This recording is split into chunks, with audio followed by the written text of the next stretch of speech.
Assalamualaikum warahmatullahi wabarakatuh. Halo Indonesia, apa kabar saat ini? Semoga kamu baik-baik saja negeriku.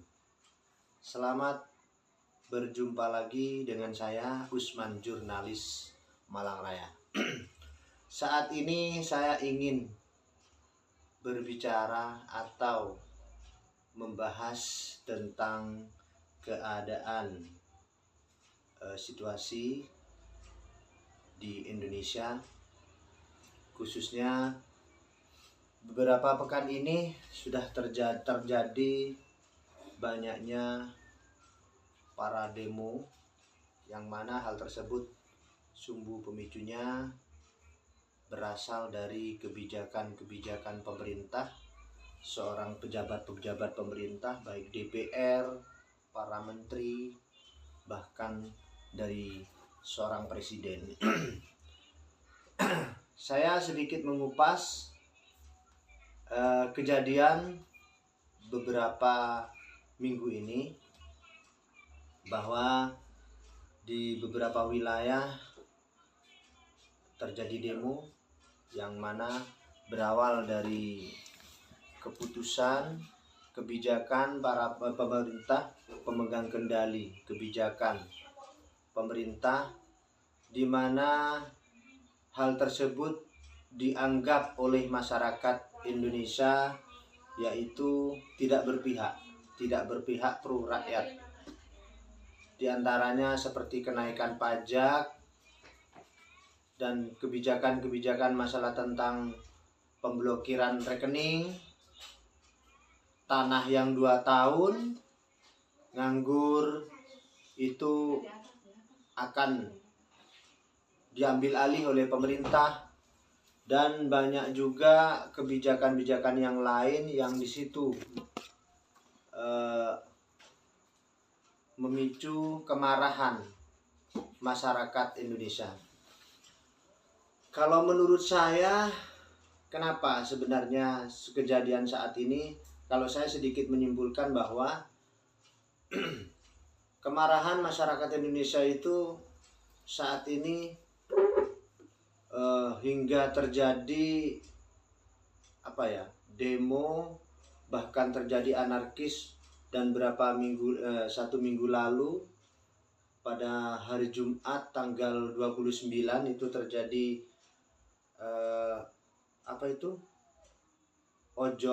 ojek online itu yang terjadi hingga terlindas oleh mobil Brimob.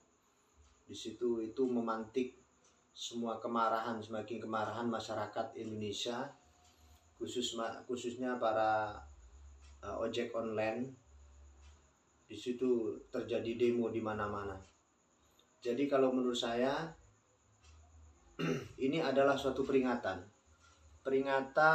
kepada seluruh jajaran pejabat pemerintah, baik menteri, DPR, MPR, baik di daerah maupun yang di pusat sana, bahwasanya seorang pejabat harus benar-benar berhati-hati dalam berbicara. Jangan sampai terjadi ucapannya itu menyakiti perasaan masyarakat. Apalagi yang terjadi baru-baru ini juga itu penjarahan di rumah seorang anggota DPR, Sahroni, DPR RI, juga ke Eko Patrio, dan juga Uya Kuya, bahkan ke Sri Mulyani, Puan Maharani juga. Nah, itu para pejabat-pejabat pemerintah, ya kan, pemegang kendali kebijakan itu ya harus berhati-hatilah, karena masyarakat Indonesia ini, kalau saya pikir, ya kan, kita ini bertahun-tahun, berpuluh-puluh tahun, coba kalau kita itu mau mencerna, ya kan, mau mencerna tentang bahwa kita ini hidup di Indonesia ini, coba kita bayangkan. Berbicara tentang satu item aja, masalah tentang pajak.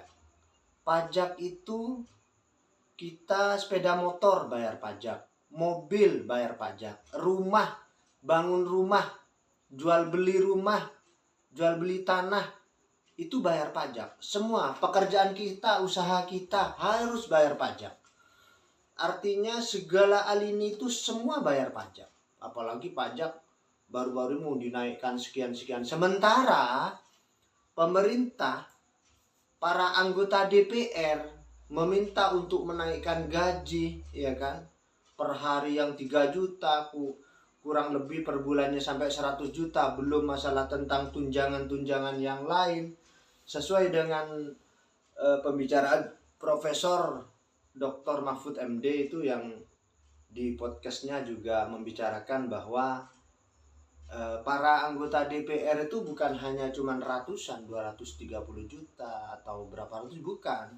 Bahkan itu per tahun itu, per bulan itu bisa miliaran gitu loh. Dengan adanya reses, tunjangan ini, kunjungan kerja, dan segala macam lah. Itu banyak. Jadi anggaran yang bergulir difungsikan oleh seorang anggota DPR itu ratusan juta bahkan miliaran dalam per bulan, kan gitu loh. Jadi oleh karena itu, kalau menurut saya sebagai masyarakat Indonesia, saya prihatin dengan adanya situasi sekarang ini. Bahkan di Kabupaten Malang, di Kota Malang kemarin beberapa hari ini juga terjadi demo, ya kan, di depan kantor DPR. Sekarang tadi juga informasinya mau adakan demo, cuma kabarnya gagal, ya kan. Nggak tahu besok atau lusa. Artinya Indonesia ini belum, keadaan situasi saat ini nih tidak baik-baik saja gitu loh. Saya sangat prihatin. Tiap hari, tiap malam saya tuh melihat di media sosial kejadian di sana yang terjadi anarkis, yang menjadi korban para anggota-anggota polisi, juga masyarakat dibenturkan sana sini. Sementara para pemegang kendali, pemegang kebijakan, ya kan, di situ hengkang-hengkang duduk. Bahkan yang terjadi seperti sekarang, seorang anggota DPR juga, Sahroni, pergi ke luar negeri, ya kan. Enak sekali. Sementara di sini di negara Indonesia, masyarakat sedang terpantik emosi dengan apa yang sudah diucapkan berapa pekan lalu. Dia yang demo, masyarakat menuntut DPR mau dibubarkan, bahwa dia mengatakan dia adalah orang paling tolol sedunia. Nah, itu kata-kata apa? Kalau menurut saya itu bukan suatu pembicaraan seorang pejabat pemerintah, pejabat publik. Itu sangat menyakiti terhadap masyarakat Indonesia gitu. Dia itu makan, tidur, fasilitas itu dari mana? Dari uang rakyat. Fasilitas kemewahan, ya kan? Bahkan dia, kenapa sampai di situ masyarakat marah, emosi, bahkan terjadi penjarahan di rumah kediamannya. Nah, itulah. Jadi saya rasa, wahai bangsaku, wahai negeriku, berdamailah. Khususnya saya memberikan masukan, ya kan, terhadap para pejabat pemerintah, baik DPRD, DPR provinsi, baik DPR pusat, bahkan juga para menteri. Tolong, saya meminta, saya mohon dengan sangat, tolong jaga pembicaraanmu. Anda itu makan, tidur, dan segala macam fasilitas semua keluargamu itu dari gaji, dari pajak masyarakat Indonesia, gitu loh. Itu perlu disadari, gitu loh. Jadi jangan seenaknya membuat suatu kebijakan, seenaknya mentolol-tololkan. Kayak Menteri Yusron Wahid mengatakan masalah, emang mbahmu bisa bikin buat tanah. Nah, itu kata-kata apa? Kata-kata kotor. Itu penghinaan, sangat menyakiti terhadap masyarakat Indonesia. Jadi saya berharap, tolong kepada semua pejabat pemerintah, baik di daerah maupun pusat, hati-hati dalam berbicara, hati-hati dalam mengambil suatu kebijakan. Fikirkan, jangan hanya memikirkan suatu kepentingan pribadi. Kayak siapa itu yang berbicara, salah satu anggota DPR ini, Nafa Urba, yang artis itu juga. berbicara waktu di mobilnya itu, mengatakan macet ya kan, cuma baru setengah jam 1 jam itu sudah mau minta kenaikan apa itu, gajinya, fasilitasnya yang satu per bulannya nambah 50 juta apa segala macam karena adanya suatu kemacetan jauh dari. Coba sama Anda sampean itu semua ya kan. Coba pikirkan, lihatlah masyarakat di bawah itu yang tiap hari mencari kayu, makan besok mencari besok, para pedagang, para kuli bangunan, coba dilihat di situ. Betapa susahnya dia mencari uang 10-20 ribu, besarnya 100 ribu. Harus keluar keringat, kepanasan, dan bagaimana. Anda duduk di kantor DPR dengan bermobil mewah, memakai ruangan AC, cuma macet sejam 2 jam, mobilnya juga memakai AC, di situ sudah mengeluh. Apakah itu pantas seorang menjadi seorang apa itu wakil rakyat? Coba tanyakan kepada hati nuraninya. Jadi saya cuma berharap kepada seluruh jajaran pemerintah, para pemegang kendali, baik dari presiden, kapolri, semuanya para pejabat, coba hal-hal dalam penegakan hukum dan semuanya, kebijakan itu dipikir kembali, jangan seenaknya serta-merta hanya seenaknya jidade dewe kata orang Jawa itu. Jadi mungkin diantaranya seperti itulah. Saat ini sekali lagi ini adalah suatu peringatan kepada pemerintah Indonesia, para pejabat di Indonesia ini. Ini adalah peringatan. Kenapa? Siapa yang menggerakkan ribuan ratusan jutaan masyarakat Indonesia? Ini pada dasarnya ya dari Tuhan, dari Allah. Allah yang menggerakkan di situ karena adanya terlalu bejat, terlalu jahat para pejabat pemerintah ini, banyak, bukan semuanya. Cuman sudah mayoritas terlalu banyak yang korupsi, makan uang rakyat. Ya kan, memberikan suatu kebijakan menghina, menginjak-injak harkat martabat, harga diri rakyat Indonesia. Jadi ini adalah suatu peringatan. Ya. Jadi mohon kepada seluruh pejabat pemerintah dimanapun berada, tolong berhati-hati. Anda ini diberikan suatu kesempatan menjadi seorang pejabat, ya kan? Itu untuk melayani masyarakat, untuk melayani rakyat, bukan untuk mencarikan suatu keuntungan kemewahan pribadi, bukan gitu. Anda itu bisa diberikan mendapatkan fasilitas sedemikian mewah itu Anda supaya memikirkan masyarakat. Gimana masyarakat,ku ekonominya bagaimana, makan kesehariannya gimana, bekerjanya gimana, keluarganya bagaimana, itu harus dipikirkan gitu loh.